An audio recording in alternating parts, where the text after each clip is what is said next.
반갑습니다, 여러분. 타로마스터 신종민입니다. 우리는 살면서요, 그 주제가 큰 게 되었건 작은 게 되었건 참 다양한 문제에 직면하게 됩니다. 그런 직면된 미래에 대해서 미리 좀 알고 싶어하는 욕망, 여러분 그런 욕망 가져본 적 없으세요? 동양에서요, 이 영역을 다뤘던 학문들이 바로 사주명리학이라는 학문이 있고요, 점술적으로 굉장히 구체화시켰던 영역이 주역이라는 영역이 있었던 거예요. 마찬가지로 서양에서도 이런 영역을 발전시켰겠죠. 점성학이라는 영역이 학문적으로 발전시켰던 영역이고요, 점술적으로 보다 구체적으로 체계화시켜서 발전시킨 영역이 앞으로 우리가 배울 타로카드라는 영역입니다. 자, 한마디로 타로카드가 뭡니까 하고 물으면요, 서양 역사를 통틀어서 미래에 대한 궁금증을 해결하기 위해서 아주 오랜 역사를 가지고 활용되어 왔던 점술 도구다, 이렇게 생각하시면 됩니다. 앞서 언급드렸던 다양한 영역들이 있는데요, 우리가 배울 타로카드가요, 이 중에서 가지고 있는 가장 큰 장점이 있습니다. 그 장점은 뭐냐면요, 배워서 활용하는 데까지 걸리는 시간이 가장 짧다는 거예요. 굉장한 장점이죠. 어차피 우리는 이걸 공부한다면 활용하기 위한 공부란 말이에요. 그런데 활용하기 위해서 걸리는 시간이 가장 짧다, 이건 대단한 소식이죠. 네, 그렇습니다. 근데 그렇다고 해서 타로카드가 깊이나 수준이 낮은 건 아니냐, 그런 오해를 하실 수도 있는데요, 그렇지는 않습니다. 다만 다른 영역들은 문자나 기호체계로 구성이 되어 있어요. 그런데 타로카드는 이미지로 구성이 되어 있거든요. 이미지로 구성되어 있기 때문에 여러분이 보다 쉽고 그리고 잘 이해하실 수 있는 게 아닐까, 이런 생각을 해봅니다. 카드는요, 개별적으로는 한 장 한 장의 이미지로 구성이 되어 있습니다. 그런데 이 개별적인 이미지보다 더 중요한 게 뭐냐면요, 78장 전체가 하나의 스토리 구조로 연결이 되어 있다는 겁니다. 여러분이요, 저와 함께 타로 카드를 배우고 나시면요, 아, 이건 그냥 그려진 그림이 아니구나, 어떤 대형 설계도에 의해서 그려졌고 유기적인 체계와 철학적, 종교적 목적을 가진 내용의 스토리를 담아냈구나, 이런 것들을 이해하시게 될 겁니다. 그때 여러분은 아, 이 카드는 이렇게 그려질 수밖에 없었구나 하는 걸 깨달으시게 될 겁니다. 타로 카드를요, 보다 심층적으로 이해하기 위해서는요, 우리는 황금새벽회라는 단체를 이해할 필요가 있습니다. 이 황금새벽회는요, 19세기 말에 서양에서 설립된 단체인데요, 서양 역사에 있어서요, 신비주의, 정신문화, 오컬티즘 이런 영역에 지대한 영향을 끼친 단체거든요. 특히나요, 마법 관련 활용에 있어서는요, 거의 독보적인 영향력을 행사했던 단체입니다. 이 황금새벽회는요, 마법과 같은 신비로운 영성을 체득하기 위한 학습 도구가 필요했어요.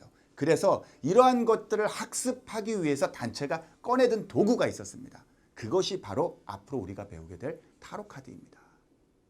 신화와 신들의 이야기, 그리고 역사와 연동해서 공부에 생명력을 불어넣어 보세요. 그러면 공부는요, 훨씬 더 깊이 있고 재밌어집니다. 그리고 생동감이 있게 되는 거죠. 네, 이 카드가 타로 카드 마이너 카드 중에서요, 검 3번에 해당하는 카드입니다. 자, 그럼 이 검 3번 카드에 대해서 여러분이 이 카드를 처음 봤을 때 갖는 느낌이 뭔지 우리 잠깐만 한번 생각해 볼까요? 마치 상처받는 느낌, 그런 느낌 받으십니까? 그렇습니다. 상처받는 느낌이 맞고요, 이 카드는 그런 카드가 맞습니다. 그런데 제가 이런 생각을 해봤어요. 지금 검 3번에 꼽혀있는 검 3개 중에서요, 하나를 제가 뽑아냈습니다. 뽑아냈으면 아마 이런 그림이 되는 거예요. 검 2번 카드를 보고 이제 여러분이 다시 느낌을 한번 생각해 보세요. 그렇죠. 아마도 여러분은요, 검 3번을 보고 처음에 느꼈던 느낌과 같은 느낌을 받으실 거예요. 이것도 상처받는 느낌.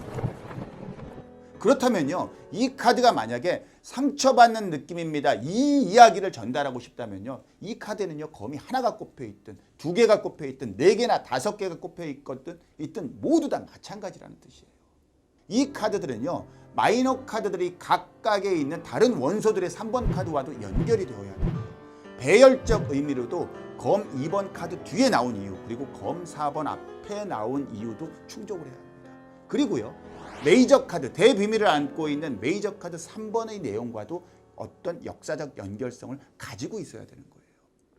중요한 건 여러분, 이미지로 파악했을 때 여러분이 느끼는 타로 카드와요, 이 타로 카드에 숫자와 수비학과 철학과 종교와 역사적 스토리를 대입했을 때 여러분이 찾아낼 수 있는 타로 카드의 내용은요, 하늘과 땅 차이입니다. 타로 카드의 가장 중요한 것은요, 78장 전체의 스토리 구조를 파악하고 그 안에서 존재하는 생명체로서의 한 장의 카드를 이해하는 겁니다. 우리는 불확실한 미래에 살고 있습니다. 여러분 스스로가요, 불확실한 미래에 대처하기 위해서 혹은요, 누군가의 미래에 대해서 현명한 조언을 하기 위해서 이런 것들을 하기 위한 여러분만이 가지고 있는 중요한 무기, 이런 거 하나쯤 가지고 싶지 않으세요? 만약에 그게 타로 카드가 된다면 아마 카드는 여러분에게 정말 멋진 동반자이자 친구가 될 겁니다. 아마 제 첫 강의가 오픈되어 있는 거로 알고 있거든요. 여러분 첫 강의 경험을 꼭 한번 해보시고요. 여러분 타로 카드가 이렇게 공부하고 이런 체험을 할 수 있는 거구나 꼭 경험해 보시기 바랍니다. 저는요, 또 다른 삶의 현장에서 진실의 눈으로 여러분과 언젠가는 마주하게 되기를 희망하며 기다리겠습니다. 감사합니다. 타로 마스터 신종민이었습니다.